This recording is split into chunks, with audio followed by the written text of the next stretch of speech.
Bonjour à tous, bonjour à ceux qui nous prennent en marche. C'est parti pour 5 minutes d'actualité africaine. Le président Paul Biya, âgé de 85 ans, est officiellement réélu pour un 7e mandat à la tête du Cameroun qu'il dirige depuis 1982, soit 36 ans de présidence. Il a été donné vainqueur hier lundi du scrutin du 7 octobre après plus de 4 heures de proclamation des résultats donnés par le Conseil constitutionnel, département par département. Une victoire écrasante sur fond de contestation des candidats de l'opposition. Le recensement électoral en Guinée-Bissau, dont la fin était prévue le 20 octobre, a été prolongé d'un mois. Une extension qui devrait entraîner un report des élections législatives du 18 novembre, selon la ministre de l'Administration territoriale. Ces élections doivent permettre de dénouer la crise politique que traverse ce pays d'Afrique de l'Ouest depuis la destitution en août 2015 par le chef de l'État de son premier ministre, Domingos Simoes Pereira. Et puis, dans la République autoproclamée du Somaliland, où la population se méfie du système bancaire, la monnaie n'a quasiment plus aucune valeur. Le règlement des petits achats du quotidien se fait par téléphone grâce à un portefeuille électronique. Pour acheter sa boisson fraîche, Abdi Hakim Osman n'a pas à sortir de monnaie. Pour payer, son téléphone suffit. Bienvenue au Somaliland où la modernité côtoie le dénuement. Ici, quasiment tout le monde utilise Zaad, un portefeuille électronique.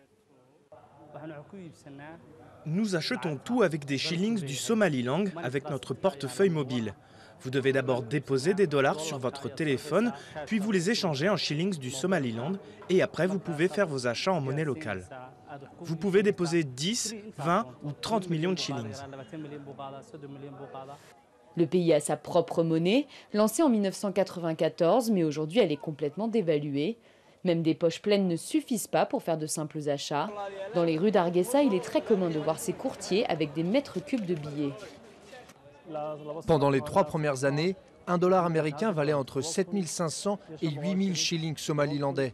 Maintenant, c'est 10 000 shillings. Le Somaliland, qui s'est déclaré indépendant du reste de la Somalie en 1991, mais n'est officiellement reconnu par aucun pays, n'a que 2 banques. Et la population se méfie du système bancaire. La population ne dépose pas son argent dans les banques gouvernementales parce qu'elle ne leur fait pas confiance. Ils préfèrent le déposer dans des banques privées ou sur leur portefeuille mobile.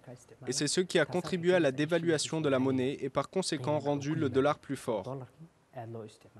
Aujourd'hui, Zaad compte 850 000 utilisateurs, soit un quart de la population. Les détracteurs de ce système s'inquiètent du manque de régulation. La monnaie mobile n'est pas contrôlée par la Banque centrale. Pour d'autres, cette nouvelle économie d'apparence moderne leur donne l'espoir d'une reconnaissance internationale. Pour refermer ce journal, sachez que l'Union européenne a annoncé avoir alloué 7 200 000 euros supplémentaires afin d'intensifier la lutte contre la maladie à virus Ebola en RDC qui a fait 153 morts depuis août dans le pays.